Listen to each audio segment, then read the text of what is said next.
మనస్సు మారి రూపాంతరం చెందుడి.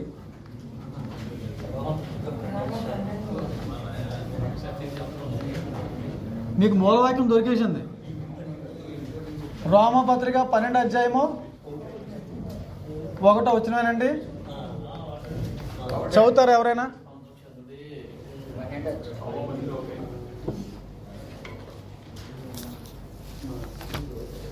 కాబట్టి సహోదరులారా, పరిశుద్ధమైంది, దేవునికి అనుకూలమైంది సజీవ యాగంగా ఏం సమర్పించాలండి? మన దేహాన్ని దేవునికి సమర్పించేలా. యోసేపు తన దేహాన్ని ఎవరికి సమర్పించాడు? సజీవ యాగంగా. ఈరోజు మన యాగం అంటే ఏంటంటే తెలుగులోను బలి.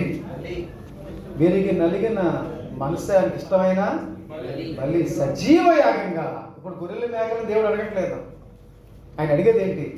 సజీవ యాగంగా మీ మీ శరీరంలో ఆయనకి సమర్పించుడి.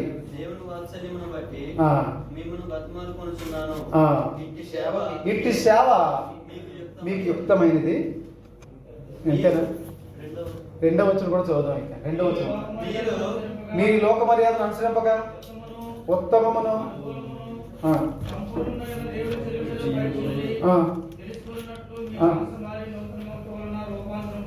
అదేనండి నేను రాశాను. మనస్సు మారి రూపాంతరం చెందాలి. మనస్సు మారాలి, మారాలి మారాలి. ఆ పాట ఎన్నోసార్లు పాడి ఎవరు రాశాడో కానీ జాగ్రత్త అర్థాలతో కూడా పాట రాశాడు. మారిన మనసు దేవునికి ఇస్తే. ఈరోజు మనసు మార్చుకోకుండా మనం ఏం చేస్తున్నాం అంటే బట్టలు మార్చుకుంటున్నారు, పేర్లు మార్చుకుంటున్నారు. మార్చుకోవాల్సింది ఏంటంటే బ్రతుకు. మీ పేరు మార్చుకోపోయినా పర్వాలేదు, బట్టలు మార్చుకోపోయినా పర్వాలేదు. ఏ బట్టలైనా బట్టల్లో పని లేదు, మీ పేరుతో పని లేదు. బ్రతుకు మార్చుకోవాలి, అది చాలా ఇంపార్టెంట్. మార్మల్స్ అనే మాటకి అర్థం ఏంటంటే గతకాలంలో చేసిన పాపములను అసహించుకొని ఒక క్రొత్త జీవితాన్ని ఆరంభించడమే మార్మల్స్ అంటే. మళ్ళీ చెప్తాను, గతకాలంలో చేసిన పాపాలన్నీ అసహించుకొని ఒక క్రొత్త జీవితాన్ని ఆరంభించడమే మార్మల్స్. మీరు రన్నింగ్ కూడా రాసుకుంటారు తప్ప నేను ఇందాకలా చెప్పడానికి అవ్వదు. అది మనం గ్రంథంలో మరో మాట దొరుకుతుంది. కొత్త మనసు దొరికి ఇచ్చాడు దేవుడు. ఎవరికి కొత్త మనసు వచ్చింది? ఆయనకి. ఎవరికి? రాజు సౌలుకి కొత్త మనసు. పాత మనసు పోయింది, కొత్త మనసు. గతకాలంలో చేసిన పాపాలను అసహించుకొని ఓ క్రొత్త జీవితాన్ని ఆరంభించడమే మారుమనసు అంటే. మారుమనసు అంటే మనసు మార్చుకోవడం, బ్రతుకు మార్చుకోవడం, జీవితం మార్చుకోవడం. మీకు దానికి ఉదాహరణ ఏంటంటే గొంగలి. గొంగలి చూడడానికి ఎలా ఉంటుందండి? అది ఒకటే పురుగు ఒకటే గొంగలి. తర్వాత కొంచెం శ్రమపడి అది చేతోక సులువుగా రూపాంతరం చెందుతుంది. రూపాంతరం ఆ మాట గుర్తుపెట్టుకోవాలా. రూపాంతరం అంటే ఏం చేస్తుంది? ఒకటే పురుగు. ఒకప్పుడు ఈ డేవిడ్ రాజే, ఇప్పుడు డేవిడ్ రాజే. కానీ ఒకప్పుడు డేవిడ్ రాజు వేరుగా ఉండాలి, ఇప్పుడు డేవిడ్ రాజు. అప్పుడు నువ్వు తాగేవాడివి, ఇప్పుడు తాగొచ్చా? అప్పుడు స్త్రీ వ్యామోహం కలిగి కామ వికారంతో తిరుగుతున్నాం, ఇప్పుడు అలా తిరగొచ్చా? అప్పటికిప్పటికి ఏదో మార్పు కనిపించాలండి. ఆ మార్పు ప్రజల్లో కూడా కనిపించాలండి. ప్రజల్లో కూడా ఈ మార్పు కనిపించాలా, దేవుడికి కనిపించాలా. మనుషులు మోసం చేయొద్దు, నటించే వరకు ఉండకూడదండి. యేసుప్రభువు పదే శాస్త్ర పరిశీలన పదం వాడాడు. వేషధారులైనా శాస్త్రులారా పరిశీలన. అలాంటి వేషధారణ నటన జీవితం ఈరోజు క్రైస్తవుల్లో ఉంది, బోధించే వాళ్ళు ఉంది. అది దేవునికి నచ్చదండి. మనుషుల ముందు నటిస్తామో కానీ దేవుడి ముందు మాత్రం మనము నటించొద్దని జీవిద్దామండి. ఒక ఓనరమ్మ గారు ఏమన్నదంటే, అలా పనివాళ్ళు ఎవరున్నారు బాగా తెంగరోడని చేసి చూస్తే తెంగరోడు దొరికాడు. మరి మా అన్నకి ఈ క్యారేజ్ పట్టుకెళ్ళరా అన్నది. దాని నిండా పలావు, మంచి మటన్ బిర్యానీ అన్నీ ఉన్నాయి. మరి ఇందులోనూ పక్షి ఉంది, మూతగా తీసేదానికి రా ఎగిరిపోద్ది అని చెప్పి వార్నింగ్ ఇచ్చి ఒక బాటిల్ ఇచ్చి, తేనె బాటిల్ ఇచ్చి, మరి తాగొద్దు రోయ్, విషయం ఇది, చచ్చిపోతావు. అలాగే అమ్మగారు అని చెప్పేసి పట్టుకెళ్తా. మధ్యలో అది బాగా ఆకలేస్తుంది, ఇందులోంచి ఏదో వాసన వచ్చేస్తుంది. ఎందుకని మంచిది, మూత తీసి చూద్దాం, ఈ పక్షి ఎగిరిపోద్దని చెప్తుంది అమ్మగారు. అయితే ఏం జరుగుతుంది పట్టుకుందాంలే. సరే ఏంటి ఇందులో ఏముందని చెప్పి తీసేసాడండి. పక్షి లేదు, ఏమీ లేదు. పేగల దాకా తినేసి అదేంటో చూద్దామని కొంచెం అలా వచ్చి అది చాలా రుచిగా ఉంది. అయితే ఇది విషయం కాదని మాట చెప్పేసి అది కూడా పేగల దాకా తాగేసి ఉట్టి ఖాళీ క్యారియర్ను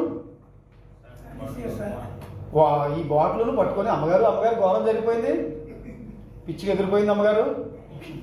అలా పిచ్చికి ఎగిరిపోతే ఎందుకు బతకని చెప్పేసి ఈ విషయం తాగేసాను అమ్మగారు. నేను కాసేపట్లో చచ్చిపోతాను అమ్మగారు, చచ్చిపోతాను అమ్మగారు. ఎవరు తెంగరాలండి, ఎవరు తెంగరాలండి? వాండ్రమ్మగా తెంగందని చేశాడు. ఇలాంటి నటించే జీవితం మనకు వద్దండి సహోదరుల. ఇలా నటించే జీవితం మనం జీవించకూడదు. మీకు గ్రంథంలో మగవాళ్ళు ముందు ఆడవాళ్ళ పక్కన రాస్తాను, ఆడవాళ్ళ పేర్లు ముందు రాసుకుంటే ఇక్కడ ఏం రాసుకోవచ్చు అంటే ఎన్ని పేర్లు రాసుకోవచ్చు? ఇక్కడ ఏం రాసుకుంటారంటే ఎడమ పక్క వ్యభిచారం ముందు పట్టబడిన స్త్రీ. ఇక్కడ ఏం రాసుకుంటారు? ఎడమ పక్క స్త్రీలు అని రాసి కింద ఏం రాసుకుంటారంటే వ్యభిచారం పట్టబడిన స్త్రీ. ఆ అమ్మనే పట్టుకొచ్చారు కదా తప్ప పురుషుని తీసుకొచ్చారండి? పురుషుని తీసుకురాలేదు. అంటే వీళ్ళు ఎవరు? పురుష పక్షపాతి. వాస్తవంగా ధర్మశాస్త్రం ఏం చెప్తుంది? ఇద్దరిని తీసుకురామని చెప్తుంది. యోహాను సువార్త 8:11 ఆ సందర్భంతో మీరు చదువుకున్న తర్వాత మీకు తెలిసింది చెప్తున్నాను నేను.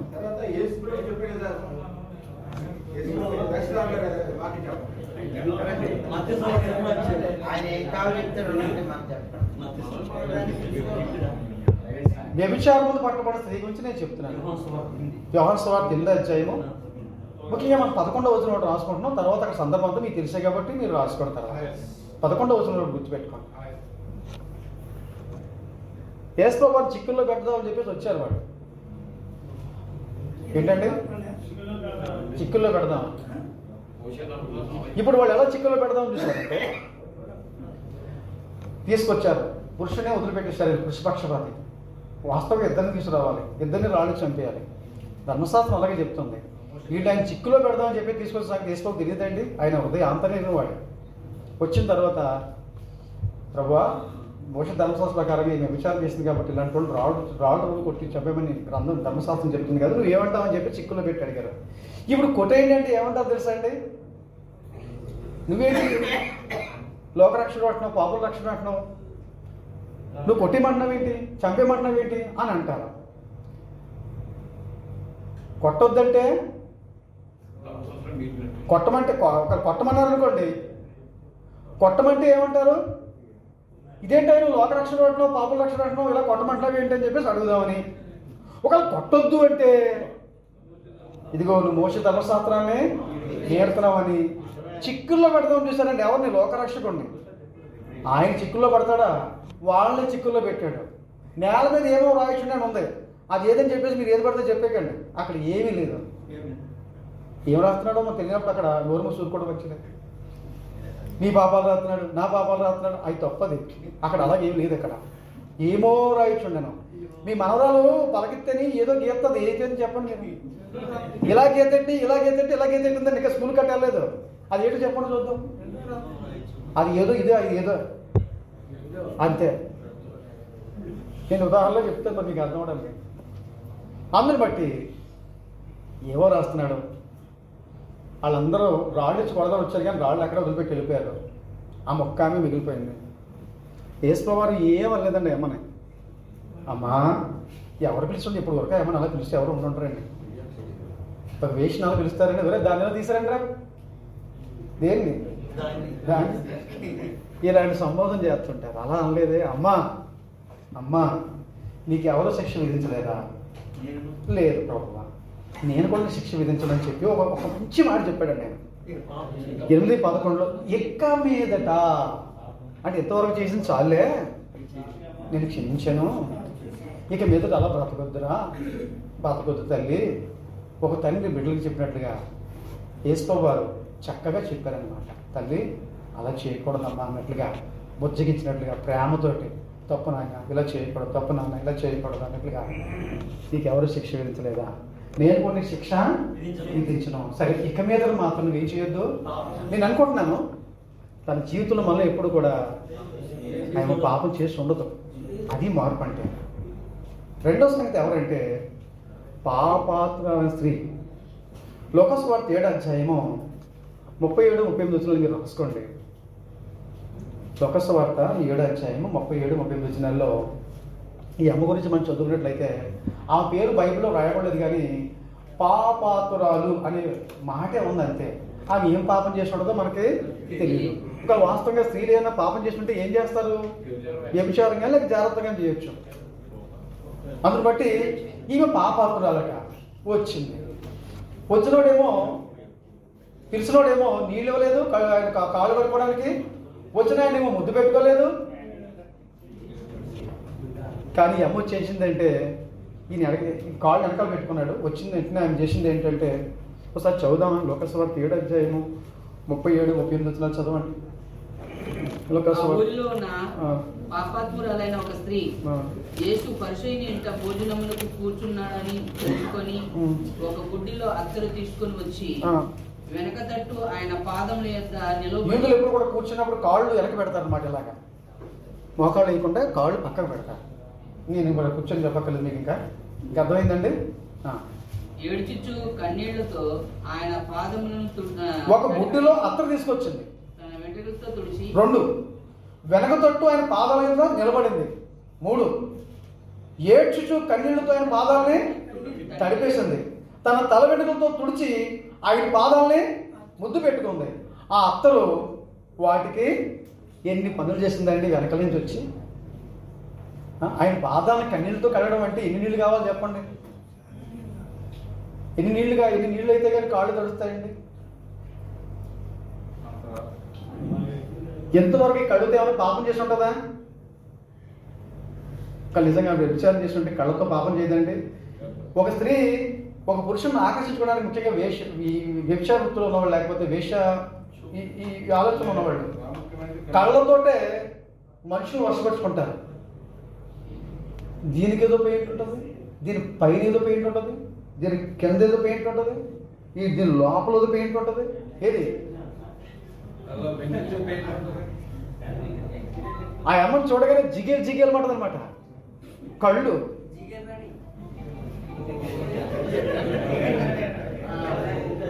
అయ్యేవారు ఎక్స్ట్రా అంటే ఆమె కళ్ళుతో ఎంతో మంది పురుషులను ఆకర్షించి ఉండొచ్చు. ఇప్పుడు ఆ కళ్ళుతో కళ్ళకి ఏమవుతున్నాయండి? ఎంత నీరు వచ్చి ఉంటుంది? కనీసం ఒక గ్లాసు నీళ్ళ వచ్చి ఉంటుందా? అది నిజమైన పశ్చాత్తాపం అంటారా కాదంటారా? కళ్ళతోటి. రెండోది ఏంటంటే కళ్ళతోటి పాపం చేసింది. ఆ తర్వాత ఆ కాళ్ళు కడిగేసిన తర్వాత తల వెంట్రుకలతోటి, ఈ తల వెంట్రుకతో ఏమైనా పాపం చేసి ఉంటుందా? ఎన్ని ఇగ్గులు వాడి ఉంటుందో, ఎన్ని చిత్రాలు దువ్వు ఉంటుందో, ఇలా తిప్పి ఎలా తిప్పి దీన్ని ఎన్ని రకాలుగా తయారు చేసి ఎన్ని జడలేసి ఎంత అందంగా తయారు చేసి ఆ అమ్మ పురుషులను ఆకర్షించి ఉంటుందో. నిజమే కదండి? అంటే ఈ తలతో కూడా ఏం చేసిందండి? ఈ తల వెంట్రుకలతో కూడా ఏం చేసిందండి? అందుకే ఆ తల వెంట్రుకలతో ఏం చేసింది చెప్పండి? ఇప్పుడు ఆయన పాదాలని తుడుస్తుంది. దీంతో ఏమన్నా చేసి ఉంటుందా? పాపిష్ట బుద్ధులు ఎవరికైనా పెట్టుంటుందా? పెట్టదా? పెట్టుంటది. పెట్టకండి. ఎలా ఉంటుంది వేశ్య? వేశ్యకి సొంతంగా ఎవరో ఒకరు ఉండడు. ఆ రోజు ఎవరైతే వాడే. అందుని బట్టి తన పదవులతో కూడా ఎన్నో పాపిష్ట ముద్దలు పెట్టిన ఈ అమ్మ ఈరోజు వేసుకోని ముద్దు పెడుతుందంటే అది ఏ ముద్ద అండి? అది పాపిష్ట ముద్ద. అది పాపిష్ట ముద్ద అండి. అది పవిత్రమైన. దీన్ని బట్టి ఈ ముద్దు ద్వారా, ఈ తలవేడి ద్వారా, కళ్ళ ద్వారా మనం ఏం నేర్చుకుంటున్న పాట ఆవులో నిజంగా మార్పు వచ్చిందంటారా లేదంటారా? ఎంత మార్పు అండి! ఎంత మార్పు అండి! ఏం చేసిందో వచ్చింది, కాళ్ళు కడిగేసింది కన్నీరుతోటి. తర్వాత తలవెంటితో తుడిచేసింది, తువాళ్ళ వాడుకుంది. తర్వాత పెదాలతో ముద్దు పెట్టింది. తర్వాత అత్తరు ఎప్పుడైనా వాడుంటుందా అమ్మ? దాని లేకపోతే అది పని ఉండదు ఆవిడకి. పొద్దున్న లేస్తే ఏం పోసుకుని వెళ్తుంది అంటే మీరు అర్థం చూసుకోవడం తప్పట్లేదు సుమా. మనుషులను ఆకర్షించాలంటే ఈమెలో మంచి ఖరీదైనటువంటి సెంట్లు వాడుంటుంది. ఇప్పుడు ఆ సెంట్ని దేనికి వాడుతుంది? పాదాలకి. ఆయన పాదాలకు వస్తున్నాయి. నిజంగా మారిందంటారా లేదంటారా? వచ్చినోడు కోపం వచ్చింది, ఏంటి ఆమె ఎలాంటిదో తెలియదా? ఆయన తెలియదా? అప్పుడు ఆయన పిలిచినోడు సీమోని ఏమంటాడంటే, ఏమయ్యా నీ ఇంటికి వస్తే కాళ్ళకు నీళ్ళు ఇవ్వాలి, నువ్వు ఇచ్చావా? నా అమ్మ కన్నీళ్ళతో నా పాదాలు కడిగేసింది. తువ్వాలు ఇవ్వాలి, నువ్వు ఇచ్చావా? ఆ అమ్మ తన తల వెంట్రుకలు తువ్వాలుగా వాడి ఏం చేసింది? వచ్చిన అతిథికి ముద్దు పెట్టుకుంటారండి. వచ్చిన యూదులు అతిథులు ఏం చేస్తారంటే, ఇంటికి వచ్చిన అతిథికి కాళ్ళు నీళ్ళు ఇవ్వరండి, కాళ్ళు కడుగుతారు. యూదుల సాంప్రదాయం. యూదులు కాళ్ళు కడుగుతారు. కాళ్ళు కడగలేదు అతను, తువ్వాలు ఇవ్వలేదు తుడుచుకోవడానికి. తర్వాత ముద్దు పెడతారు. ముద్దు అంటే పవిత్రమైన ముద్దు, రోమ 16:16లో ముద్దు పెడతారు, అది చేయలేదు. తర్వాత తలకి నూనె రాస్తారు,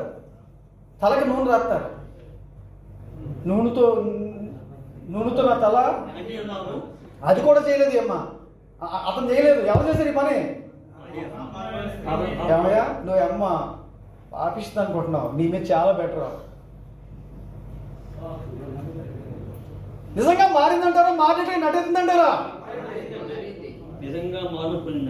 నిజంగా మార్పు వచ్చిందని నమ్మ. తర్వాత సమరీలు ఎవరో తెలుసా అండి?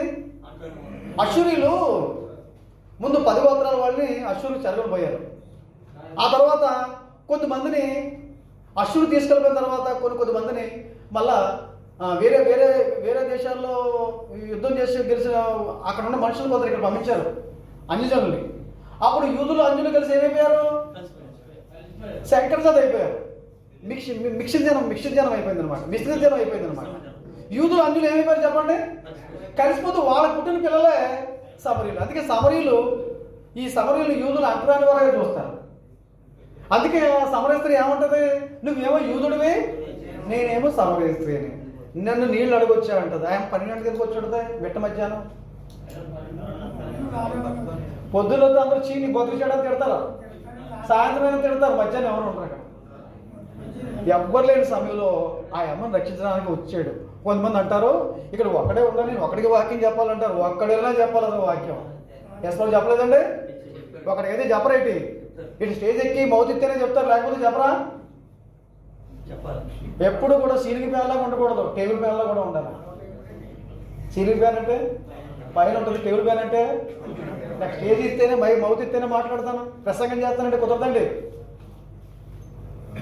నేను అలాంటి కాదు, అన్ని చోట్లకి వెళ్ళి చెప్తాను. నేను మీరు చెప్పాలని కోరుకుంటున్నాను. కాబట్టి ఒక్క స్త్రీ కోసం వచ్చాడు ఆయన.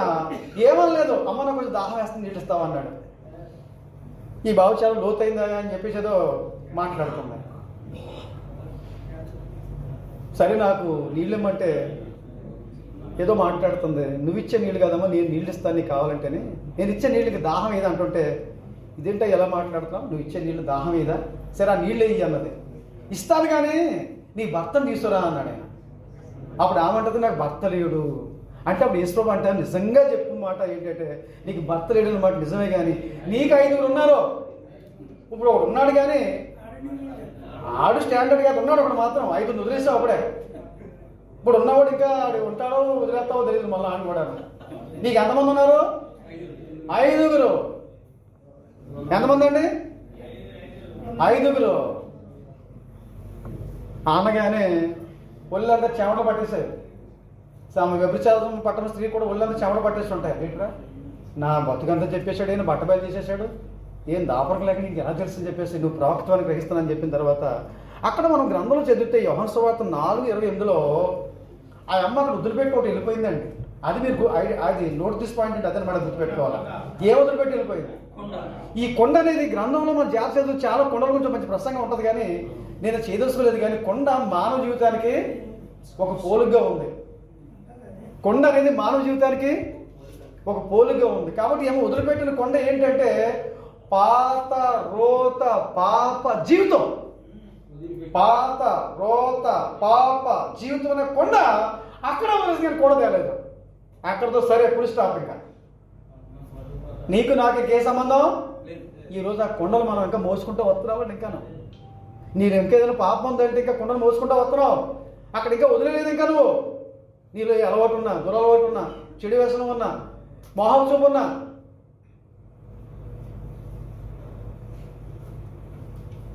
పాస్టర్లో సిగరెట్లు తాగుతారు, మందు తాగుతారు. అంటే ఇంకా కొండలు మోసుకుంటూ తిరుగుతున్నారు. ఇంకా కొండ అమ్మ అక్కడే వదిలేసింది. వీళ్ళు వదలరా. విశ్వాసులు కూడా అలాగే ఉన్నారు. ఆ కొండను అక్కడే వదిలిపెట్టేసి వచ్చేసింది. ఆ తల్లి వచ్చేసి ఊళ్ళోకి వచ్చి ఏం చెప్పింది? ఇదిగో ఒకసారి చదువుదామా? లోక సువార్త 4:28 చదవండి. యోహాను సువార్త 4:28 కదండి. 4:28 చదివి ఊర్లోకి వెళ్ళిందా? వెళ్ళి ఏం చేసిందండి?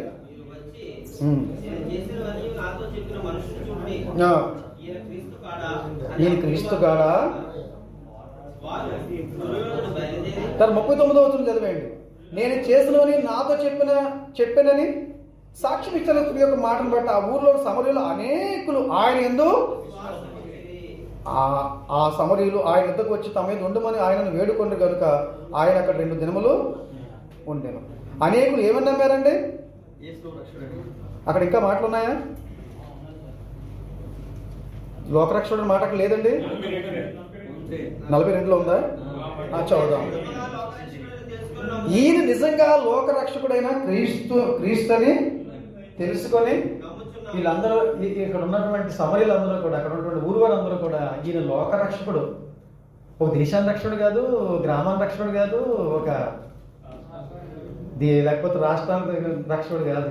ఈయన ఎవరైనా ప్రపంచానికి రక్షకుడు, లోక రక్షకుడు.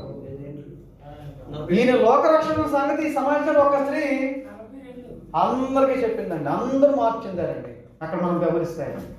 కాబట్టి ఆ అమ్మ అక్కడ బ్రతుకు మార్చుకుందంటారా లేదంటారా?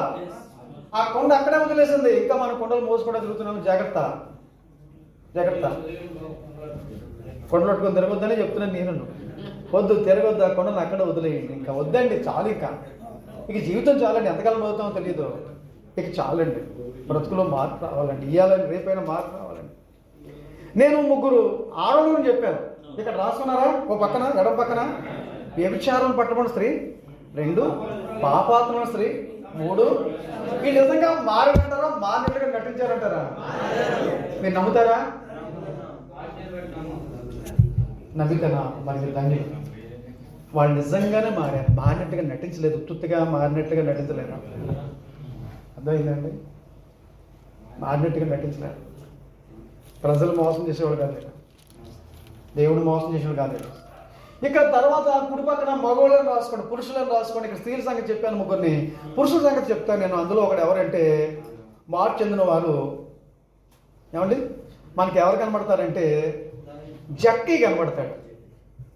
జక్కీ కనబడతాడు. లోక సువార్త 19:1 నుంచి చదవాలి. 8 చదివేయండి చాలు. లోక సువార్త 19:8.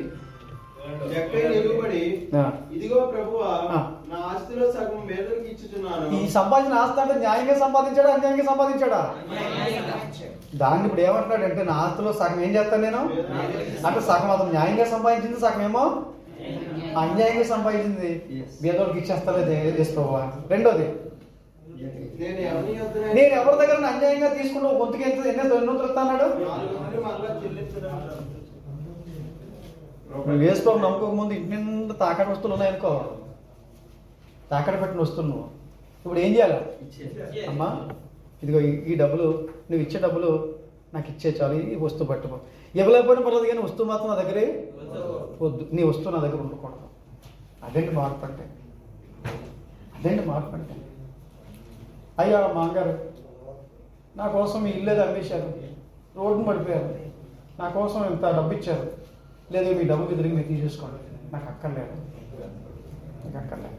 మీరు ఇబ్బందులు పడిచ్చారు, మీ దగ్గర ఉండేవలేదు, అప్పులు చేసేసారు, అప్పులు పాలు అయిపోయారు, ఇల్లు కూడా అమ్మేసుకున్నారు, వద్దే మీ డబ్బు మీకు ఇచ్చేస్తాను. అదేంటి చెప్పండి? అలాంటి వాళ్ళు ఎవరన్నా మీకు కనిపించారేంటి? ఆయన ఉన్నాడండి. ఇలాంటి మార్పు నేను ఉదాహరణ చెప్తున్నాను. నేను అంతే ఉదాహరణ చెప్తున్నాను అంతేనండి. మార్పు అంటే ఏంటి చెప్తున్నాను నేను. అది మార్పు అంటే అలా ఉండాలండి. నేను కట్నకాల విషయంలో నేను తీసుకోవడం తప్ప, వాళ్ళు ఎంత ఇచ్చినా తీసుకో సంతోషంగా, నేను దాని గురించి మాట్లాడట్లేదు. కానీ బలవంతంగా బాధ పెట్టి అదే నేను అంటున్నాను. ఈ సంవత్సరం వెళ్తాడు, ఈ సంవత్సరం ఏం పెడతాడు మీ నాన్న, ఏం పెడతాడు? అది తినడానికి తినలేదు అక్కడ. ఏం పెడతాడు? వాళ్ళు ఎందుకు ఏడిపించడం, బాధ పెట్టడం అది అవసరమా?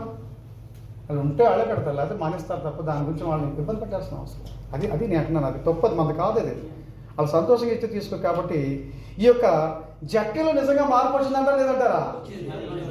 జక్కి నిజంగానే మారాడండి, ఉత్తుగా మారలేదండి. మారాడడానికి రుజువు ఏంటంటే, అదిగో నా ఆస్తులు సగం బీదలకు ఇచ్చేస్తాను, ఎవరిదైనా ఒక వంతు అన్యాయంగా తీసుకుంటే 4 వంతులు. అది మార్పుకు ఒక నిదర్శనం, ఒక రుజువు. తర్వాత ఎవరి పేరు రాసుకుంటే బాగుంటుందంటే, కృత నిబంధనల సంగతి చెప్తున్నాను నేను. శిలువ మీద ఉన్న దొంగ, ఈ శిలువ మీద 2 దొంగలు ఉన్నారు కదా, కుడివైపు ఒకడు ఎడవైపు ఒకడు. ఒకడేమంటాడు? లోకసువార్త 23వ అధ్యాయం, లోకసువార్త 23వ అధ్యాయం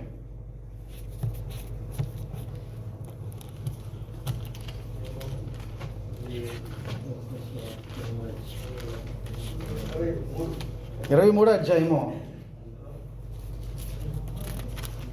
39 నుండి, వేలాడబడినటువంటి ఆయన అరెస్టులో ఒకడు ఆయనను దూషించుచు, ఒకడు నీవు క్రీస్తు అయితే నిన్ను నువ్వు రక్షించుకును, మమ్ము కూడా రక్షించమని చెప్పారు. అయితే రెండోవాడు వాడిని గద్దించి, ఒకడు రెండోవాడు మొదటివాడిని గద్దించి ఏమన్నాడు తెలుసా అండి? రెండోవాడు వాడిని గద్దించి, నీవు అదే శిక్షా విధిలో ఉన్నావు కనుక ఏం భయపడవా? ఏమయ్యా, నువ్వేమన్నా ఏదో దోషం అనుకుంటున్నావా? నువ్వేం నిర్దోషం అనుకుంటున్నావు? నువ్వు కూడా దోషమే కదా, నువ్వు కూడా తప్పు చేసినవాడే కదా. ఆయన ఏ తప్పు చేయలేదని చెప్తారు చూడండి. నువ్వేం భయపడవా? మనకి ఇది న్యాయమే, మనం చేసిన వాడికి తగిన ఫలము పొందుతున్నాం, కానీ ఈయన ఏ తప్పిదమో చేయలేదని చెప్పి ఆయన చూసి, యేసు ప్రభువా, నీవు నీ రాజ్యంలోకి వచ్చినప్పుడు నన్ను జ్ఞాపకము చేసుకో అని అన్నాడు. మొదటోడు ప్రశ్న వేశాడు, యేసు సమాధానం చెప్పాడండి? ఎందుకు చెప్పలేదు? చెప్పాల్సిన అవసరం ఆయనకు లేదు. ఎందుకు చెప్పాలి? అడిగిన ప్రతి ఒక్కరు సమాధానం ఎందుకు చెప్పాలండి? చెప్పాల్సిన అవసరం లేదు, చెప్పడైనా. మరి రెండోవాడు ప్రశ్న వేసాడు, లేకపోతే మాట్లాడాడు, సమాధానం చెప్పాడా? ఏమన్నాడు? నీవు కూడా నాతో పరదేశంలో. ఈ వచనాన్ని చాలా మంది ఎలా వాడుకుంటున్నారంటే, బాప్టిజం పొందకపోయిన పర్లేదు, సిలువ మీద దొంగ రక్షణ పడ్డాడు, మీరు కూడా రక్షణ పడదని చెప్పి బోధలు చేస్తున్నారు. నరకానికి పోవడానికి తప్పండి. ఆ బాప్టిజం ఒకటి సమరస్త్రీ బాప్టిజం ఏంటి? బాప్టిజం ఒకటి అవసరం కూడా నాకు అర్థం కాదు. బాప్టిజం నాకు ఎప్పుడు వచ్చింది? ఆయన చనిపోయి సమాజ సేవకు తిరిగేసిన తర్వాత మీరు సమస్యలను శిష్యులుగా చేయండి, తండ్రి యొక్క కుమారుని యొక్క పరిశుద్ధాత్మ యొక్క నామములను బాప్టిజం, నేను మీకు ఏ సంగతులు ఆజ్ఞాపించుతున్నాను వాటిని గైకొన వల్ల మీరు వారు బోధించండి. మీరు సర్వలోకానికి వెళ్ళండి, సర్వసృష్టికి సువార్తను ప్రకటించండి, నమ్మి బాప్టిజం రక్షణ పడను, నమ్మని శిక్ష విధించబడను. మోక్షవార్త 16:16, మత్తయి 28:18 నుండి. అది ఎప్పుడు ఆజ్ఞ? వీళ్ళందరికీ బాప్టిజం అవసరం ఉండదు, బాప్టిజం అవసరం వాళ్ళకు ఉండదు. ఇది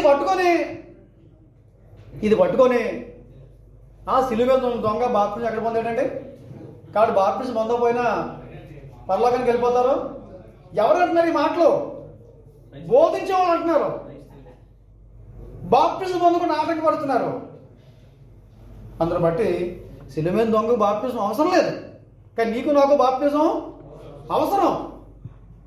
ఎందుకంటే తప్పుడు బోధలు ప్రజలు మోసం చేయడానికి ఇలాంటి బోధలు మనం చేయకూడదు. అందును బట్టి సిలువ మీద దొంగ కూడా నిజంగా మారాడంటారా? మారినట్టుగా నటించాడంటారా? మీరందరూ ఒకటేస్తారా? నిజంగానే మారాడు. ఆ తర్వాత మనకి ఇంకా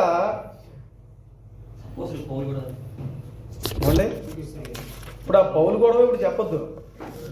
పౌలు గొడవ చెప్పి మన గొడవ వచ్చింది. నేను చెప్తాను, దాని గురించి మీరు కంగారు పడొద్దు. పౌలు ఏం పాపం చేయలేదు, ఎవరి సొమ్ము ఒత్తిపోలేదు, ఎవరిని పాడు చేయలేదు. చెప్తాను మీ గురించి, దాని గురించి వచ్చే నెలలో దాని గురించి ఉంటుంది. మధ్యాహ్నం చేసి నేను చెప్తాను తప్పకుండా. మీకు మాట ఇస్తున్నాను కదా, ఏం కంగారు పడకండి. పౌలు గురించి ఇంత నోట్స్ ఉన్న దగ్గర నేను చెప్తాను, అదంతా మీకు చెప్పను కానీ అందరూ ఏది అవసరం చెప్తాను. అంతేగాని కంగారు పడాల్సిన అవసరం. సమస్య ఏం వదిలిపెట్టిందండి? గుడ్డివాడు గురించి మీకు ఒక మాట చెప్తాను. మోక్షవార్త 10:50లో అంటే ఈ గుడ్డివాడులోనూ ఒక ఆత్మీయ పాఠం చెప్తాను మీకు నేను.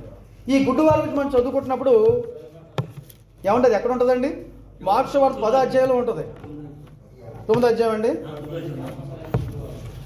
ఇతని గురించి మనం జాగ్రత్తగా వింటే మొట్టమొదటిగా యేసు వారు ఆ దారిని వెళ్ళిపోతుంటే క్రీస్తు వస్తున్నాడనే సంగతి విన్నాడు.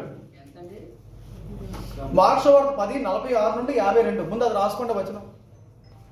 మోక్షవార్త 10:46 నుండి 52. ఇక్కడ ఏముందో సందర్భం చెప్పేస్తాను చూడండి, నాకు సమయం చాలదా. మోక్షవార్త 10:46 నుండి 52 అండి. రాసుకున్నారు వచనం? అక్కడ ఉన్న సందర్భం చెప్తాను వినండి.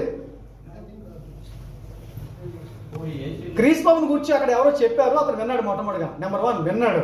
2 విశ్వాసం ఉంచాడు, తను ఆయన బాగు చేస్తాడని నమ్మాడు. 3 ప్రార్థించాడు. ప్రార్థించడం అంటే అర్థం ఏంటి? కేకలేశాడు కదా. తర్వాత దిక్కులు లేచాడు. తర్వాత బట్టలు మారవేశాడు. తర్వాత క్రీస్తు దగ్గరకు వచ్చాడు. తర్వాత క్రీస్తుని వెంబడించాడు. వెంటనే వాడు చూపు పొంది త్రోవన యేసు వెంట వెంటనే వాడు చూపు పొంది ఏమండి త్రోవను సినిమాకి వెళ్ళాను. సినిమాకి వెళ్ళాడా? ఈరోజు పరిస్థితులు అలాగే ఉన్నాయి. ఆయనతో వెళ్ళాను. ఇక్కడ మీకు పాయింట్ ఏంటంటే బట్టలు పారవేశాడు. అది మీరు బాగా గుర్తుపెట్టుకోవాలన్నమాట. ఈ బట్ట దేని సాదృశ్యం ఉందంటే పాప జీవితానికి, రోత జీవితానికి, పాత జీవితానికి సాదృశ్యంగా ఉంది ఈ బట్టను అక్కడే పారేశాడు. కూడా తెచ్చుకున్నాడా? ఈరోజు మనం కూడా బట్టలు పారేయాలండి. ఏ బట్ట? పాపం అనే ఆ మలిన వస్త్రం, అసహ్యకరమైన జీవితం, దాన్ని వదిలిపెట్టాలండి. ఆ పాత జీవితం, ఆ రోత జీవితం, గొంగళ జీవితం. గొంగళ ఎంత అసహ్యకరంగా ఉంటుందండి. అది చిరగొగసులుగా మారితే ఎంత అందంగా ఉంటుందండి. ఈరోజు నువ్వు దేవుడికి అందం కనిపించాలి, మనుషులకు అందం కనిపించాలి. అందరు బట్టి ఇద్దరు కూడా ఆ బట్టను ఏం చేశాడండి? ఆ అమ్మ కొండ వదిలిపెట్టేసిందా? ఈయనే వదిలిపెట్టేశాడు. బట్టని వదిలేసాడు. నాకు అక్కర్లేదు, ఈ బట్టతో పని లేదు, నాకు బట్టతో పని లేదు. కాబట్టి ఈ బట్ట కూడా ఆ పాత జీవితానికి, ఆ పాప జీవితానికి, రోత జీవితానికి సాదృశ్యంగా ఉంది. తర్వాత మనకి ఎవరు కనబడతారండి? చిన్న కుమారుడు. ఎవరండి ఆయన? చిన్న కుమారుడు. లోకసువార్త 15 అధ్యాయం తీయండి. లోకసువార్త 15 అధ్యాయంలో తప్పుపోయిన కుమారుడు అంటాం కదా, చెప్తాను. లోకసువార్త 15 అధ్యాయంలో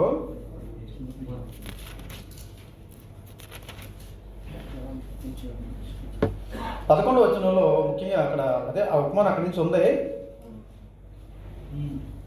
ఒక మనుషుడికి 2 కుమారులు ఉండ్రి, వారిలో చిన్నవాడు తండ్రి ఆస్తిలో నాకు వచ్చి భాగం ఇవ్వమని తన తండ్రిని అడుగుగా అతడు వారికి తన ఆస్తిని పంచిపెట్టేశాడు, వాటాలు వేసేసాడు. సాధారణంగా ఎప్పుడు ఇవ్వాలి వాటాలు? ఎప్పుడు వస్తాయి? వీళ్ళేమో రాస్తాడు తండ్రి. తను చనిపోయిన తర్వాత, కానీ వీళ్ళు ఇంకా బతుకుంటుండగానే వాటాలు కావాలంటున్నాడు కుర్రాడు. తర్వాత కొన్ని దినములైన తర్వాత ఆ చిన్న కుమారుడు సమస్తాన్ని కూర్చుకొని దూరదేశానికి ప్రయాణమైపోయి అతడు తన ఆస్తిని దుర్వ్యాపారం వల్ల వ్యాపారం చేస్తే ఒకసారి లాభం వస్తుంది, ఒకసారి నష్టం వస్తుంది. కానీ దుర్వ్యాపారం చేస్తే ఏమవుతుందండి?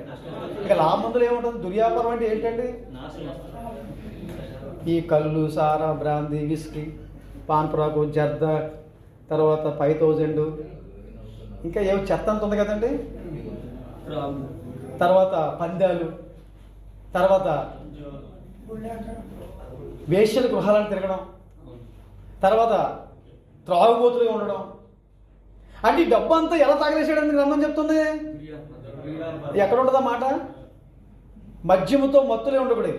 దాంట్లో దుర్వ్యాపారం ఉంది. ఎక్కడుందా మాట? ఎపిసు పత్రికలో ఉంది కదా. మద్యముతో మత్తులే ఉండకండి. దాంట్లో ఏముంది అంటే ఇప్పుడు ఏం చేస్తున్నాడు? ఇప్పుడు మద్యంలో బాగా ఆడుతున్నాడు, మద్యం బాగా తాగుతున్నాడు అనమాట. ఇంకా చెప్పాలంటే వాళ్ళ అన్నయ్య ఒక మాట చెప్పాడండి.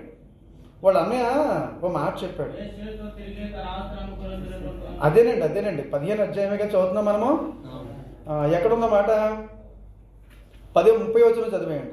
అయితే నీ ఆస్తిని వేశ్యలతో తినివేసిన ఈ నీ కుమారుడు అన్నాడు. అంటే ఈ డబ్బంతా ఎవరు పెట్టాడండి? వేశ్యలు కూడా పెట్టాడు. ఆ అమ్మ అంటది, నీ ఈ బ్రాస్లెట్ చాలా బాగుంది, నాకు ఇచ్చేవా? ఎందుకు ఇచ్చాను? నీకోసమే, తీసేసుకో. అన్ని ఇచ్చుకుంటా పోతే ఏముంటుందండి వాడికి? అన్ని ఇచ్చేస్తాడు, అన్ని పోగొట్టున్నాడు. కానీ ఒకటి పోగొట్టుకోలేదు తెలుసండి ఏంటో? అన్ని పోగొట్టున్నాడు, ఒకటి మిగిలింది ఇంకా ఉంది. ఏంటో? అన్నీ పోగొట్టుకున్నాడు, ఒకటి ఇంకా మిగిలి ఉంది, అది పోలేదు ఇంకా. అది ఏంటంటే తన తండ్రి ప్రేమ.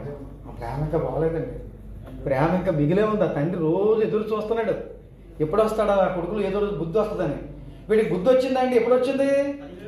అక్కడ తినడానికి తిండి లేదు, కట్టుకోవడానికి బట్ట లేదు, ఉండడానికి ఇల్లు లేదు, అన్ని వస్తువులు అమ్మేసుకున్నాడు, ఏమీ లేదు. అప్పుడు కరువు కూడా వచ్చింది. దరిద్రం చూడండి, కరువు వచ్చింది వీడికి. మళ్ళీ వీడున్న ప్రదేశంలో కరువు వచ్చింది. కరువు వస్తే తిండి ఎవరికి ఉంటుందండి? ఎవరికో ధనవంతులకు ఉంటుంది. ఓ ధనవంతులు పందులు ఉన్నాయంట. యూదులకి పందులు అంటే పరమ అసహ్యం. కానీ ఇప్పుడు ఆ ఉద్యోగానికి వెళ్ళాడని గత్యంతరం లేక, అయ్యా మీ పందుల్ని మేపుతాను, నాకు ఏదైనా పెట్టండి అంటే పెట్టని కూడా అతని దగ్గరే. అతను ఏమి తినడానికి లేదు, తనకేం పెడతాడు? చివరికి ఓ రోజు ఎప్పుడు బుద్ధి వచ్చిందంటే ఆ పందులతోనే పొట్టు తినని ఆశించాడటండి. అంటే సామెత లోకంలో ఆకలి రుచి అరగదు, నిద్ర. ఆ సమయానికి ఆకలి తెచ్చుకోవడానికి ఏం తిన్నా తినే అది ఆకలి తీరిపోతుందండి. పొట్టు తిందామని ఆశ పెడితే ఆ పందులు అనుకున్నాయి, ఇది కొత్త పందులు వచ్చింది, ఇలా అలవాటు అయితే మనకి భోజనం మనకి చాలదు అని చెప్పి తోసేసి ఉంటాయి అనుకుంటున్నాను నేను. పందంటే ఇంత ఉంటాయి కదండి, ఓ సామ చిన్నసారి గీదిలో ఉంటాయి. ఈ పందులన్నీ కూడా చిన్న కుమారుని ఏం చేసి ఉంటాయి చెప్పండి? ఎవడరా మళ్ళీ మాకు అడ్డుగా వచ్చాడు, మాకు అడ్డుకోవడానికి. అప్పుడు వచ్చిందండి బుద్ధి. చాలా మందికి బుద్ధి అప్పుడే అవుతుంది, ఎప్పుడు అన్ని పోయిన తర్వాత. లోకంలో సామాన్లు మొగుడు తెచ్చాక ముందు ముండ బుద్ధి వచ్చిందంట. అంటే బతినంతకాలం బుద్ధి రావద్దనమాట ఎమ్మకే. అటు చర్చకి వచ్చిందా? అది ముందు వచ్చుంటే బాగుంది కదా. చాలా మందికి అన్నీ పోయిన తర్వాత అప్పుడు మారుతారండి. డాక్టర్ అన్నాడు ఇది ఇప్పుడైనా మానే, తాగుడు అన్నాడు అనుకో, అప్పుడు మారుతాను అంటాడు. అప్పటికి అన్నీ అయిపోయి లోపల అన్నీ కాలిపోయాయి, ఇంకేమీ లేదు. ఇప్పుడేం చేస్తాం ఇంకా? అందును బట్టి సరే, అప్పుడు అతనిలో మార్పు చూడండి. ఆ మార్పు చెప్పడానికి ఇదంతా నేను చెప్తున్నాను. అప్పుడు అనుకున్నాడు, ఇదేంటి నా తండ్రి ఇంత గొప్ప ధనవంతుడు, కోటీశ్వరుడు, ఎంతోమంది పనులు ఉన్నారు, వాళ్ళకి భోజనం పెడుతున్నాడు, ఇంత గొప్ప తండ్రి ప్రేమ నేను పోగొట్టుకున్నాను, ఎంత దుర్మార్గుడిని, ఓ పని చేద్దాం. తన మనసులో ఏమనుకున్నాడంటే, తండ్రి పరలోకమందున్నటువంటి తండ్రి విరుద్ధంగా పాపం చేశాను, నీకు విరుద్ధంగా పాపం చేశాను, ఇక నేను నీ కుమారుడిని యోగ్యుడిని కాను, నీ కూలివానిగా పెట్టుకోని చెప్తాను, నాకు కూలివానిగా అందులో పెట్టుకొని ఒక ముద్ద ఎడితే చాలని అంటాను అని మనసులో అనుకున్నాడు. బయలుదేరాడు, వచ్చాడు. ఇంకా అలా దూరాన్ని ఉంటుండగానే తండ్రి పరిగెత్తుకుంటే వెళ్ళాడండి. పరిగెత్తుకుంటే వెళ్ళి మెడ మీద పడి ముద్దు పెట్టుకొని స్నానం చేయించి బట్టలు మార్చి ఉంగరం వేసి కొత్త చెప్పులు వేసి అబ్బా ఆ రోజు గొప్ప విందు. అబ్రహాం ఇస్సాకు ఎవరో లేని మొత్తానికి గొప్ప విందు ఏర్పాటు చేశాడు లేదా? గొప్ప విందు ఏర్పాటు చేశాడు. అక్కడ చాలా సంతోషంగా ఉన్నాడు. ఒకడేమో బయట ఉండి తప్పిపోయాడు, ఒకడేమో ఇంట్లో ఉండి తప్పిపోయే వాళ్ళు ఎవరంటే సంఘంలో ఉన్నటువంటి విశ్వాసులు. బయట ఉండి తప్పిన వాళ్ళు ఎవరంటే లోకంలో దేవుని నమ్మలోడు సువార్తలో పడినాడు. గుర్తుపెట్టుకోండి. తమ్ముడు వచ్చాడు, సంతోషం లేదు అతనికి, అలుగుతున్నాడు, కోప్పడుతున్నాడు. కోప్పడాల్సిన అవసరం లేదు, తప్పిపోయి దొరికాడు రా వాడు మనకి. చనిపోయి మళ్ళా వాడు రూపాంతరం చెందాడు, వాడిని చేర్చుకోవద్దా? ఒకరోజు తండ్రి తన కొడుకు తన మాట వెళ్ళలేదని చెప్పేసి కోప్పడితే వెళ్ళిపోయాడు. వెళ్ళిపోయిన తర్వాత రోజు వస్తాడని చెప్పి తండ్రి ఎదురు చూస్తున్నాడు, కానీ కొడుకు మాత్రం ఓ తప్పు చేశాడు, నేరం చేసినమాట నిజమే. ఓ రోజు ఒక వార్త పంపించాడు తండ్రికి. ఆ దినాల్లో టెలిగ్రామ్లు ఉన్నాయి. ఏం వార్త పంపించాడు? డాడీ, నువ్వు నిజంగా నన్ను క్షమిస్తే నేను వస్తాను. అయితే నువ్వు క్షమించేవడానికి మన ఇంటి ముందు ఒక చెట్టు ఉంది కదా, వేప చెట్టు, దానికి ఒక తువ్వాలు కట్టు, నేను చూసి వస్తాను. నువ్వు నన్ను క్షమించావంటే ఆ తువ్వాలు చూసి నువ్వు నన్ను క్షమించినట్లు లెక్క, తువ్వాలు లేకపోతే వెనక్కి వెళ్ళిపోతాను అన్నాడు. తండ్రి ఏం చేశాడు చెప్పమంటారా? ఒక తువ్వాలు కాదు, 100 తువ్వాలు తెచ్చి కట్టాడు. ఏమో ఆ తువ్వాలు సరి కనిపించకపోతున్నా కొడుకు పోతాడేమోనని అలాంటి మన తండ్రి ప్రేమ పరమ తండ్రి ప్రేమ అని. ఇప్పుడు ఈ చిన్న కుమారుడు గురించి మీకు ఎందుకు చెప్తున్నారో, అతను మార్పు వచ్చిందంటారా లేదంటారా? బుద్ధి వచ్చినప్పుడు మాట మీరు గమనించాలి. బుద్ధి వచ్చిందా అంటే మారేదంటారా ఇంకా మారేదంటారా? నేను అనుకుంటున్నాను మళ్ళీ ఇప్పుడు నా ఆత్మలకు వాట ఇచ్చేయి, మళ్ళీ అక్కడికి వెళ్ళిపోతాను దూరదేశం అనుకుంటాను. మళ్ళా ముఖం కూడా చెల్లదు మాట్లాడడానికి తండ్రితోటి, అన్నితో మాట్లాడడానికి ముఖం చెల్లదు, తప్పు చేశాడు. ఇక్కడ మీకు చెప్పే ఒక పాయింట్ ఏంటంటే, శమర స్త్రీ ఏ వదిలిపెట్టి వచ్చిందో చెప్పండి. ఇప్పుడే చెప్పాను నేను, కొండ. గుడ్డివాడు ఏ వదిలిపెట్టి వచ్చాడు చెప్పండి?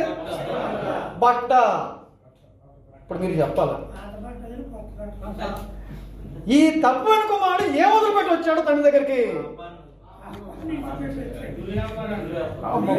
మీరు చెప్పలేకపోతున్నాయి, మీరు చెప్పేస్తే మంచిది. ఏ వదిలిపెట్టి వచ్చాడు తండ్రి దగ్గరికి? ఓకే ఓకే, మిమ్మల్ని ఇసుకించండి, నేనేం చెప్పేస్తాను. తప్పులు ఇంకా చెప్పండి ఎవరైనా. మీరు మహా తెలివిలో ఉన్నారు, ఇక్కడ పండితులు ఉన్నారు. ఏమండి? ఓకే ఓకే, ఏ చెప్పావు? వ్యసనం వదిలిపెట్టి వచ్చాడా? ఓహో వండర్ఫుల్. ఇంకా ఉన్నారు. సరే, అవన్నీ నేను రైట్, నేను తప్పట్లేదు. కానీ నేను చెప్పదలుచుకుంది ఏంటంటే, నేను వదిలిపెట్టి వచ్చింది ఏంటంటే, పందులు వదిలిపెట్టి వచ్చాడు.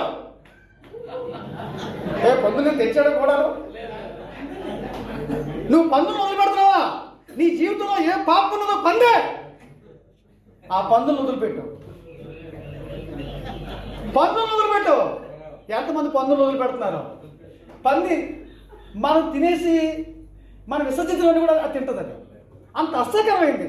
పొట్టు తినడానికి ఇష్టపడ్డాడు అతను. ఇదిగో ఆ పొట్టు తినడానికి లోపల మనుషులు ప్రయాసపడుతున్నారు పొట్టు తినడానికి. పంది అసహ్యకరమైంది. పందిని యూదులు తినరు,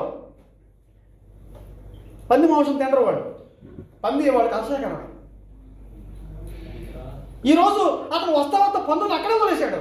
కానీ ఈరోజు బాప్తిజం అయితే పొందారు, కానీ పందులు కూడా తెచ్చుకుంటున్నారు. ఒక పందు ఉంది, ఏదో పంది, తాగుడో, ఏ విచారమో, మోసమో, అబద్ధాలో, దొంగతనమో, ఏదో పందు ఉంది దగ్గర. ఆ పందులు తేవద్దండి. ఇంకా అదండి మార్పు అంటే, నల్లని మార్పు అండి. ఎంతమంది పేర్లు చెప్పేది చెప్పండి? మగోళ్ళు ఒకటి చిన్న కుమారుడు, ఏంటది? జక్కయ్య, సిలువ మీద ఉన్న దొంగ, గుడ్డివాడు, చిన్న కుమారుడు. ఎంతమంది వచ్చారండి? ఇక చివరిగా పాత నిబంధనలో ఒకే ఒక మాట చెప్తే మీకు తెలిసిందే. ఇక మార్పు ఉదాహరణ పాత నిబంధనలు, అంతకంటే ఇంకెవరు కావాలి చెప్పండి? మీకు తెలిసేది ఎవరండి? పాత నిబంధనలో ఆయన ఎవరో కాదు, మహాభక్తుడు. ఒక్కసారి తప్పు చేశాడు, ఒక విషయంలో తప్ప. దావీదు నిజంగా మార్పు చెందిందంటారు. దావీదు నటించాడా? నిజంగా మారలేదండి. అలాంటి మార్పు మనకు కూడా కావాలండి. కాబట్టి కుక్క తన వాంతినట్లుగా, కడగమని బురదలోకి వెళ్ళినట్లుగా మళ్ళీ మనం ఆ పాత జీవితాన్ని ఆ రోత జీవితాన్ని మనం విడిచిపెట్టి మరి మనసు మారి రూపాంతరం చెందాలి. నూతన స్వభావం మనలో రావాలని, అది కలిగి ఉండాలని ప్రభువు హెచ్చరిస్తూ ఈ మాటలు ముగిస్తున్నాను.